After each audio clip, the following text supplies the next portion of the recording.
Hi guys. ఈరోజు మన topic వచ్చేసేసి కర్ణుడి యొక్క కవచకుండలాలను ఇంద్రుడు ఎలా తీసుకున్నాడు, దాని తర్వాత అంటే ఇంద్రుడికి కర్ణుడికి మధ్య జరిగిన సంభాషణ అసలు ఏం జరిగింది అనే విషయం అయితే నేను ఈరోజు ఎపిసోడ్లో అయితే చెప్తా. ఫస్ట్ మనందరికీ తెలుసు అనమాట, కర్ణుడికి పుట్టుకతోనే కవచకుండలాలు అయితే వస్తాయి. అంటే అవి ఎలా అంటే అవి ఉన్నంత వరకు కర్ణుడికి అంటే కర్ణుని ఎవరో చంపలేరనమాట. అంటే ఓడించవచ్చు కానీ ఎవరో చంపలేరనమాట. అది ఎలా అంటే అమృతంతో నిండినవన్నమాట ఆ కవచకుండలాలు. సో తనకి ఎప్పుడైతే బాణాలు తగులుతూ ఉంటాయో అంటే ఎలా అంటే అవి ప్రాణాలు అయితే పోనీయకుండా అయితే ఆ కవచకుండలాలు అయితే అడ్డుకుంటాయి అనమాట. అందుకని కర్ణుడికి అవి ఉన్నంత వరకు ప్రాణహాని అయితే ఉండదు.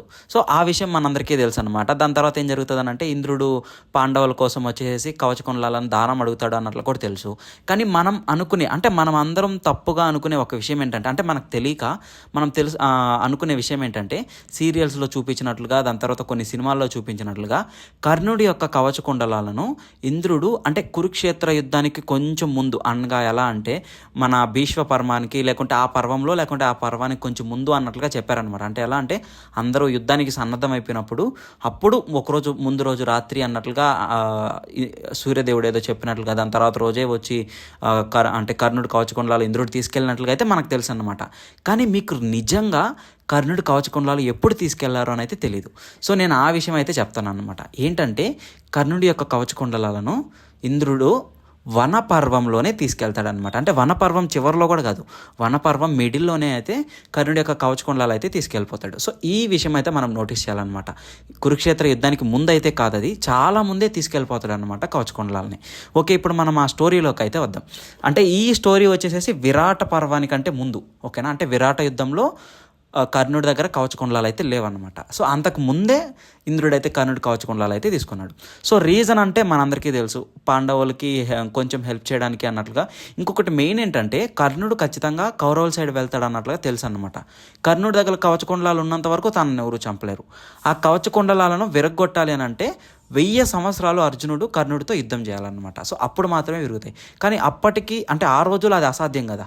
సో దాని ప్రకారం చూసుకుంటే కర్ణుడికి ఇంకా మరణం లేదు అన్నట్లుగానే చెప్పాలి. ఎందుకంటే 1000 సంవత్సరాలు మనుషులు ఇంకో మనిషితో యుద్ధం చేయడం అనేది అది ఆల్మోస్ట్ అసంభవం అన్నట్లుగానే చెప్పాలి. సో అందుకని దేవేంద్రుడు అయితే దాన్ని తీసుకోవాల్సి వచ్చిందనమాట దానంగా. సో ఆ డీటెయిల్స్ అన్నీ అయితే నేను ఇప్పుడు చెప్తాను అనమాట. సో మనందరికీ తెలిసిన విషయం ఏంటంటే వనపర్వంలో ఇదైతే జరుగుతుంది. అప్పుడు ఏం జరుగుతుంది అంటే ఫస్ట్ సూర్యభగవానుడు వచ్చి సూర్యభగవానుడికి తెలుస్తుంది అనమాట, ఇలాగ దేవేంద్రుడు వచ్చి కర్ణుడు కవచకుండలాలు దానం అడగాలి అనుకుంటున్నాడు అన్నట్లుగా తనకైతే తెలిసిన తర్వాత సూర్యభగవానుడు వచ్చి ఏం చేస్తాడనంటే కర్ణుడి కలలోకి వచ్చి చెప్తాడు, ఇలా దేవేంద్రుడు నీ కవచకుండలాలను తీసుకొని పాండవులకి సహాయం చేయడానికి, లేకుంటే నీకు మరణం అంటే అప్పటి వరకు తనకేంటి మరణం ఉండదన్నమాట. సో ఎప్పుడైతే తనని తీసుకుంటాడో అప్పుడు మృత్యుదేవతకి కర్ణుడి మీద అధికారం వస్తుంది కదా, అంటే మరణం సంభవిస్తుంది కదా. సో నీకు అలా సంభవిస్తుంది, నీ పైన మృత్యుదేవతకి అధికారం కూడా వస్తుంది, కాబట్టి నువ్వు ఆ కవచకుండలాలు ఇవ్వద్దు అన్నట్లే చెప్తాడనమాట. కానీ ఇక్కడ మనందరికీ తెలుసు కర్ణుడు అయితే దానికి ఒప్పుకోడు అనమాట. నన్ను ఎవరైనా ఇలా మంచి బ్రాహ్మణుడు వచ్చి నన్ను దానం అడిగితే నేను నా ప్రాణాలనే ఇస్తాను, లేదు రాజ్యాన్ని కావాలంటే రాజ్యాన్ని ఇస్తాను, నా ప్రాణాలనైనా ఇస్తాను, కాబట్టి కవచకుండలాలు నేను ఖచ్చితంగా ఇస్తాను అన్నట్లుగా అయితే కర్ణుడు అయితే చెప్తాడు. సో ఇది మనందరికీ తెలుసు. దాని తర్వాత ఇదిగోండి, నేను ఇక్కడ ఒక స్క్రీన్ షాట్ పెట్టా, అంటే వీడియో. దీన్ని చదివితే మీరు, అంటే నేను చదువుతా, మీరు చూడండి ఒకసారి పాస్ చేసి. మంచిది, నువ్వు దివ్య కవచకుండలాలను ఇచ్చే తీరాలనుకుంటే నీ విజయం కోసం అతన్ని ఇలా కోరు అన్నట్లుగా, దేవరాజా మీరు నాకు శత్రు సంహారమైనటువంటి అమోఘ శక్తిని ఇవ్వండి అన్నట్లుగా అడుగు అన్నట్లుగా చెప్పాడు. ఇక్కడ చదవండి. దాని తర్వాత అప్పుడే నేను కవచకుండలాలను ఇస్తాను అని అడుగు అన్నట్లుగా చెప్తాడనమాట. అప్పుడు దాని గురించి చెప్తాడనమాట ఎవరు, సూర్యదేవుడు. అది ఎలా అంటే అది అమోఘమైన అస్త్రం, ఒక్కసారి దాన్ని కానీ వదిలితే శత్రు సంహారాన్ని, అంటే ఏ శత్రువు ముందు అయితే వదులుతామో వాళ్ళని సంహరించి కానీ అది వెనక్కి తిరిగి రాదు అన్నట్లుగా కూడా చెప్పాడనమాట. సో ఈ డీటెయిల్స్ అన్నీ చెప్పిన తర్వాత తను లేచిన తర్వాత చూసినా కానీ సూర్యనారాయణ ఎదురుగానే ఉంటాడు. సో తనకు అర్థమవుతుంది అనమాట, ఇది కల కాదు, నిజంగానే సూర్యుడు చెప్పాడు అన్నట్లుగా అర్థమయ్యి తర్వాత ఏం చేస్తాడనంటే ఇది ఇక్కడ చూడండి, ఆ సంగతులన్నీ యథార్థమని గ్రహించి శక్తి పొందాలనే కోరికతో ఇంద్రుని రాక కోసం ఎదురు చూడసాగాడు. ఓకేనా. సో శక్తి అనే ఆయుధాన్ని పొందడానికి ఇంద్రుని రాక కోసం కర్ణుడు అయితే చూస్తాడనమాట. ఎందుకు శక్తి అనే ఆయుధం ఎలా అంటే చాలా పవర్ఫుల్ అనమాట. ఒకసారి దాన్ని వదిలితే ఎవరి పేరు చెప్తే ఆ శత్రువులు ఎవరెవరు ఉంటారో వాళ్ళందరినీ సంహరించి కానీ అది వెనక్కి రాదంట. సో అంత పవర్ఫుల్ శక్తి అస్త్రం. సో దాని గురించి సూర్యదేవుడు వచ్చి కర్ణుడికి అయితే చెప్తాడనమాట.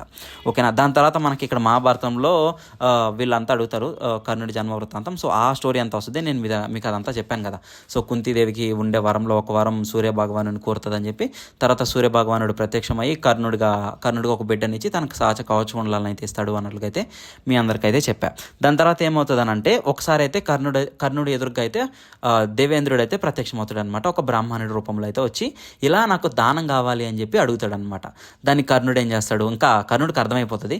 ఓకే, ఏం దానం కావాలి అన్నట్లు అడిగినప్పుడు నీ కవచకుండలాలు అన్నట్లే చెప్తాడు. సో ఇంకా కర్ణుడికి అంతా తెలుసు కదా, ఆల్రెడీ ముందే సూర్యదేవుడు అయితే చెప్పి పెట్టాడు. అప్పుడు అంటే ఇగోండి ఇక్కడ నేను ఇంకొక స్క్రీన్ షాట్ పెట్టా. ఈ స్క్రీన్ షాట్ అయితే చూడండి. అప్పుడు కర్ణుడు చెప్తాడనమాట, విప్రోత్తమ అంటే విప్రులలో ఉత్తముడా, నాకు జన్మతః ఉన్న ఈ కవచకుండలాలు అమృతమయమైనటువంటివి. వీటి కారణంగా ముల్లోకాల్లో నన్ను ఎవరూ చంపలేరు. ఓకేనా, ఈ కారణంగా నన్ను ముల్లోకాల్లో ఎవరూ చంపలేరు. కాబట్టి నేను వీటిని శరీరం నుంచి తొలగించడానికి అయితే ఇష్టపడను. కాబట్టి మీరు నా నుండి ఇంకా వేరే అయినా కోరుకోవచ్చు అన్నట్లుగా అయితే చెప్తాడనమాట. ఇక్కడ దాని తర్వాత కింద చూడండి. ఇలా చెప్పినప్పటికీ ఇంద్రుడు ఏం చేస్తాడంటే ఇంకొక వారం అంటే ఇంకొకటి అడగడానికైతే ఇష్టపడలేదన్నమాట. అప్పుడు కర్ణుడు నవ్వి, దేవరాజా, నేను ముందే మిమ్మల్ని గుర్తించాను. నేను మీకు ఏదైనా వస్తువుని ఇస్తే దానికి బదులుగా నాకేమీ లభించకపోవడం ఉచితం కాదు. ఓకేనా, మీరు సాక్షాత్తు దేవేంద్రులు, మీరు కూడా నాకు ఏదైనా వరం ఇవ్వాలి అన్నట్లుగా అయితే చెప్తాడనమాట. ఇక్కడ చదవండి మీరు అనేక అంటే ఎన్నో ఇతర జీవులకైతే అధిపతి, సృష్టికర్తలు దేవేంద్రుడు, ఇదంతా చెప్తాడనమాట. దాని తర్వాత ఇక్కడ ఇంకోటి చెప్తాడు చూడండి. ఏంటంటే అంటే ఈ కవచకుండలాలుగా నేను కానీ ఇస్తేసే శత్రువులు నన్ను చంపే అధికారం అయితే వాళ్ళకి వస్తుంది అని చెప్పి నవ్వుతూ చెప్పి ఇది చెప్తాడనమాట. మీరు తప్పకుండా నా కవచకుండలాలు అయితే తీసుకువెళ్ళండి, కానీ దానికి బదులుగా నాకు ఏదైనా ఇవ్వండి అన్నట్లుగా అయితే అడుగుతాడనమాట. అప్పుడు ఇంద్రుడు నేను నీ దగ్గరకు వస్తానని చెప్పి నీకు ఆల్రెడీ సూర్య భగవానుడు చెప్పినట్లు ఉన్నాడు అన్నట్లుగా అయితే అంటాడు. ఇక్కడ చూడండి. దాని తర్వాత ఈ స్క్రీన్ షాట్లో చూస్తే అంటే ఈ పారాగ్రాఫ్లో చూస్తే అప్పుడు అడుగుతాడు అనమాట, కవచకుండలాలకు బదులుగా అంటే కర్ణుడు అడుగుతాడు, ఇంద్రదేవ, ఈ కవచకుండలాలకు బదులుగా మీరు మీ అమోఘమైన దివ్య శక్తిని ఇవ్వండి. అది యుద్ధాల్లో అనేక శత్రువులను సంహరించగలిగినదని అంటే అది యుద్ధంలో అనేక శత్రువులను సంహరించగలదు అన్నట్లుగా చెప్తాడనమాట. అప్పుడు శక్తి విషయంలో కొద్దిగా ఆలోచించి ఇంద్రుడు ఏం చెప్తాడంటే, నీవు శరీరంలోని కవచకుండలాలను ఇవ్వు, శక్తి ఆయుధాన్ని తీసుకో, అయితే దీనితో పాటు ఒక షరతు. ఏంటా షరతు? ఇది నేను ప్రయోగిస్తే 100,000 శత్రువులను సంహరించి తిరిగి నా చేతికైతే వస్తుంది.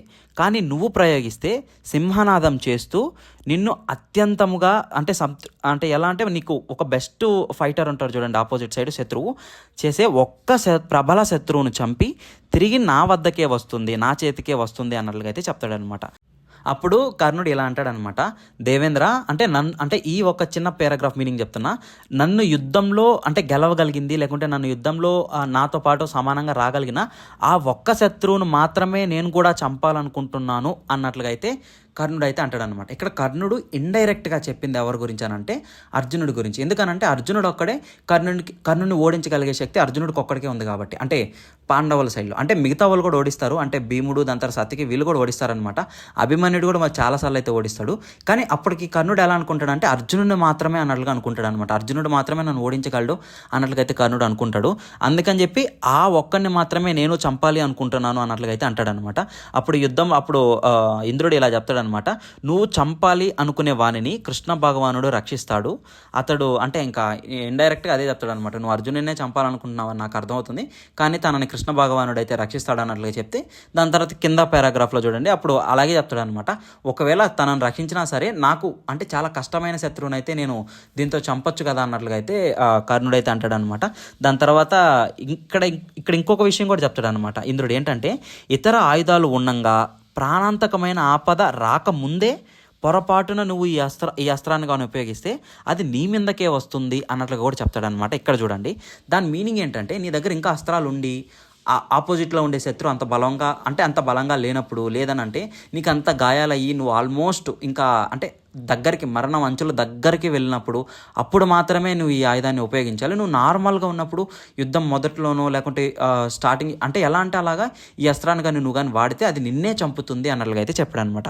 మీరు నీట్గా చదవచ్చు. ఇక్కడ మరొక విషయం, ఇతర ఆయుధాలు ఉండంగా ప్రాణాంతకమైన ఆపద రాకముందే పొరపాటున నీవు ఈ అమోఘ శక్తిని ఉపయోగిస్తే అంటే ప్రయోగిస్తే అది నీ మీదకే వస్తుంది అన్నట్లయితే వివరిస్తాడనమాట. దాని తర్వాత కర్ణుడు అయితే దానికి అంగీకరిస్తాడనమాట. సో ఇది జరిగిన స్టోరీ. ఇది వనపర్వంలో అయితే జరుగుతుంది, కురుక్షేత్ర యుద్ధం ముందైతే కాదు. ఇక్కడ ఏంటంటే కర్ణుడు అంటే మనందరికీ తెలిసింది ఏంటంటే అంటే కర్ణుడు అంత గొప్ప దానం చేసినప్పుడు దానికి మెచ్చి ఇంద్రుడు దానికి బహుమతిగా ఇస్తాడు అన్నట్లుగా అయితే మనం చూసామన్నమాట. కానీ అది ఫాల్సు. కర్ణుడు ఇక్కడ ఏం చేస్తాడనంటే నేను మీకు కవచకుండలాలు ఇవ్వాలి అనుకుంటే మీరు నాకు శక్తిని ఇవ్వాలి అన్నట్లుగా అడుగుతాడనమాట. ఎందుకనంటే కర్ణుడికి తెలుసు అర్జునుని ఓడించడం అంత సులభం అయితే కాదు. సో అర్జునుని ఓడించాలనంటే తన కోసం ఒక ప్రత్యేక అస్త్రాన్ని అయితే పెట్టుకొని ఉండాలి కదా. సో అందుకని చెప్పి కర్ణుడు ఇలా అయితే అడుగుతాడనమాట. సో దాని ద్వారా అయితే కర్ణుడికి అయితే దేవేంద్రుడు అయితే ఈ కవచకుండలాలకు బదులుగా శక్తి అస్త్రాన్ని అయితే ఇస్తాడు. సో నేను ఇక్కడ ఒక చిన్న పాయింట్ చెప్పాలనుకునేది ఏంటంటే నేను ఏమీ ఆశించకుండా దానం ఇస్తే అది దానం అవుతుంది. నేను ఒకటి ఆశించి నీ దగ్గర నుంచి తీసుకుంటే వ్యాపారం అవుతుందా? సో ఈ ఒక్క విషయాన్ని అయితే మీరు కమెంట్ చేయండి. నేను ఏది ఉత్తగా చెప్పట్లేదు, ప్రతి ఒక్కటి నేను ఇదంతా చదవడానికి నిన్న నైట్ దాదాపు 2-3 వరకు కూర్చొని మొత్తం చదివి ఈ డీటెయిల్స్ అన్నిటిని సేకరించి అయితే ఈ ఫోటోలతో సహా మీకైతే వీడియో చేస్తున్నాను. సో ఆ వీడియోలు ఆ ఫోటోలు వచ్చినప్పుడు మాత్రం దాన్ని జస్ట్ అలా పాస్ చేసి చదవండి. చదివి మీ అభిప్రాయం ఏంటో కమెంట్ చేయండి.